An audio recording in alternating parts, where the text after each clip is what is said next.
Eyes Summit recently held in London and attended by the United States, during which time United States communications infrastructure were repeatedly attacked and compromised. This hearing is to understand preventative measures taken by the assigned cyber defense team and to better understand what can be improved to further minimize the impact of like attacks in the future. Representing the cyber defense team is Mr. McDonald, who, under Federal Rule of Evidence 702, has been shown to have the knowledge, skill, experience, training, and education regarding the subject matter to qualify as a digital forensics expert. Mr. McDonald has served on his team for 3 years and was the highest ranking civilian on the watch floor during many of the incidents the team encountered during the summit. Mr. McDonald has agreed to join us today via video conference from his offices in Virginia Beach. This moot court will collect as much evidence as possible, and it is up to a panel of attorneys, professors, and judges to review his testimony to shape the United States government best practices for overseas deployed cyber defense teams. I will now yield the floor to Mr. McDonald to proceed with his pre-prepared remarks. Thank you, ma'am. Ranking Chairman, Ms. Nolan, our CISO, Dr. Strauss, and distinguished members of this board, thank you for having me today. I look forward to assisting this effort to develop an increasingly more secure cyber posture for our men and women forward deployed. The cyber domain has become increasingly important over the last decade of my career and is recognized as part of a multi-domain system including land, air, sea, space, and cyber. As we face peer and near-peer competitors, our mission on the cyber defense team is to ensure competition does not lead to armed conflict. The United States government was a willing and able participant at the Five Eyes Global Economic Summit held at a country club and resort near London. The United States joined the United Kingdom, Australia, New Zealand, and Canada as an allied partner during the summit. As part of the USG contingent, a cyber defense team was stood up to accompany USG participants during their overseas missions. The CDT was responsible for ensuring the survivability of mission-critical communications, applications, and processes before, during, and after the summit. The very requirements of the USG participants meant the CDT had to maintain a network of devices, including phones, laptops, desktops, and tablets. Each device had to be able to consistently interface with participants' respective agencies in the National Capital Region. None of these resources are shared with any other nation member of the Five Eyes Summit, and each resource had to be able to securely connect with the respective cloud resources. These devices face numerous risks, including advanced persistent threats and data exfiltration. Historically, some allies within the Five Eyes have been reported to spy on other nations by compromising secure communications. The CDT was tasked with conducting research and analysis of national policy frameworks prior to the summit.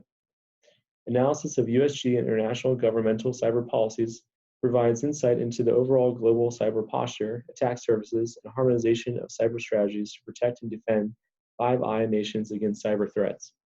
My team has submitted an international cyber policy matrix to this board with a goal of providing detailed guidance on the specific international laws and regulations that deal with the acquisition, preservation, analysis, and transfer of data. During the summit, the USG and its allied partners received notice that adversarial threats leading to cyber exploitation were actively occurring. On 1 August 2019 at 0300 GMT, the UK detected suspicious traffic at its intrusion data detection system. The report provided to the team showed a pattern of traffic anomalous with an internal point of origin. Traffic analysis detected malicious activity resulting in data exfiltration. Further traffic analysis provided indication that the pattern of the network traffic was consistent with and could result in buffer overflows or other vulnerabilities, such as denial of service. Incident response activities and forensic analysis provide further indication of attempted network vulnerability scans and that an attacker may have discovered and exploited a vulnerability on one of the network servers. Just days after responding to the anomalous activity consistent with the denial of service attack, the agency's secure communications network was hit with a Reviton ransom attack. The Reviton ransom attack pretends to be a warning from a country's law enforcement agency. Successful exploitation encrypts the systems and files with threatening criminal proceedings within 48 hours based on serious offenses. The message present upon encryption provides information that the agency can avoid prosecution by paying a fine to the attackers via Bitcoin. Based on the time of the incident and intelligence, it is believed that a single threat actor or group was responsible. At the time of the attack, no information was known regarding the file compromised, permissions, or tools used. The team was then tested by adversaries who launched ransomware attacks buffer overflow attacks, and spoofing attempts. The CDT had to enact its incident response plan during numerous exfiltration attacks, including Git flood and HTTP flood denial service attacks. Strong contracts also provided a role in mitigating these attacks by industry partners such as the commercial cloud service provider for the summit. Though the vendor faced challenges meeting the assigned SLA, the loss of connectivity could have been greater had the SLA not existed at all. Despite these challenges, the CDT was able to fully investigate and remediate each attack vector and minimize attack surfaces as soon as they were exploited. One of the main tools the CDT used to create a perimeter and minimize attack surfaces was the use of host monitoring systems. These applications notified the agency's system administrator of non-responsive servers. Information regarding stressed packet transfers was collected and analyzed by the team for vulnerabilities. This level of surveillance revealed numerous vulnerabilities that caught brute force attacks, followed by a data breach where the attacker was able to compromise the server. It is my opinion that the Five Eyes Global Economic Summit was a success thanks to efforts put forth by the CDT. The team was able to effectively respond to each event. Each USG participant played an important role by working alongside their CDT counterparts to ensure USG interests were recoverable and survivable. Thank you. You mentioned legal challenges associated with cyber events. What are the legal challenges associated with cyber events involving foreign countries? Yes, the team did extensive research on legal challenges, mostly to find ways we could legally collaborate. We thought this would make the operating environment safer. Before the start of the summit, the CDT worked to identify international policies to find cross-nation cooperation opportunities. The team studied the Italian Manual 2.0, NIST RMF, NIST Special Publication 837, the ETSI, NZISM, Canada Security Information Act, and Australia's Cyber Supply Chain Risk Management Practitioner's Guide. Then, the CDT established a security baseline report to understand the attack surfaces present at the summit. A restricted NOC was established as a base of operations, and its watch floor was operational from before the start of the summit till after its conclusion. In the case of unforeseen circumstances, a disaster recovery plan was designed for redundancy and operability, and it was built off the network security checklist that we created.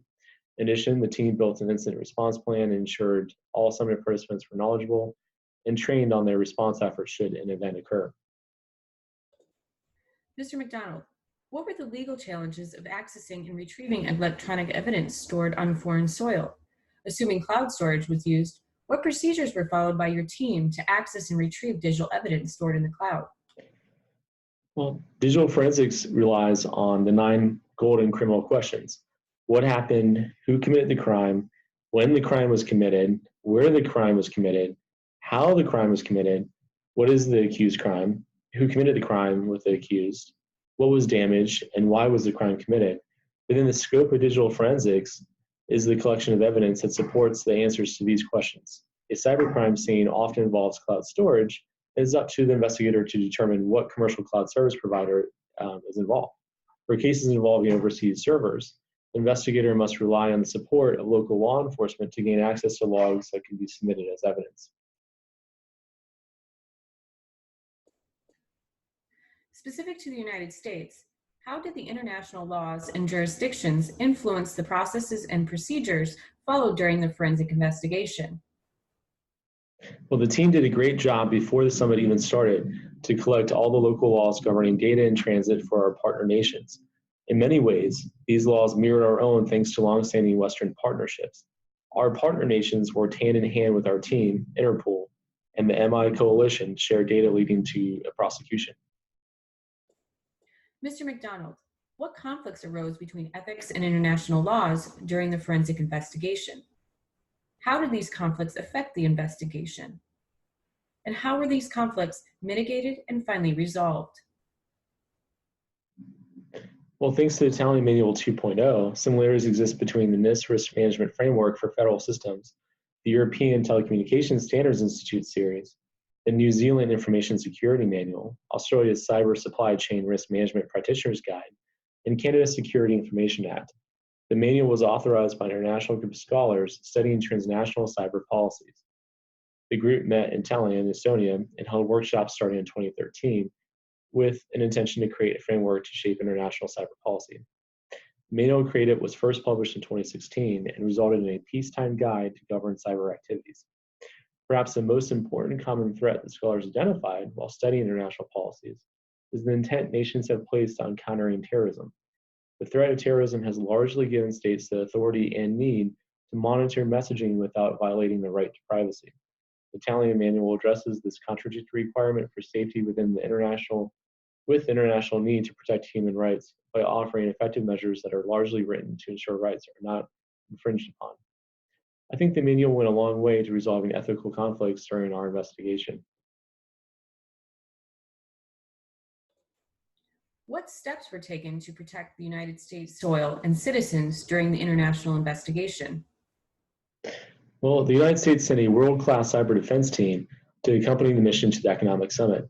This team was responsible for ensuring defendable and survivable communications and network links for represented agencies back at home. The network designed for this and every overseas mission meets this expectation. If a failure happens in the field, the DMZ prevents intrusion beyond the edge from affecting downstream networks and systems. Thank you, Mr. McDonald, for your cooperation and insights into the summit. This information will no doubt be useful to future cyber missions.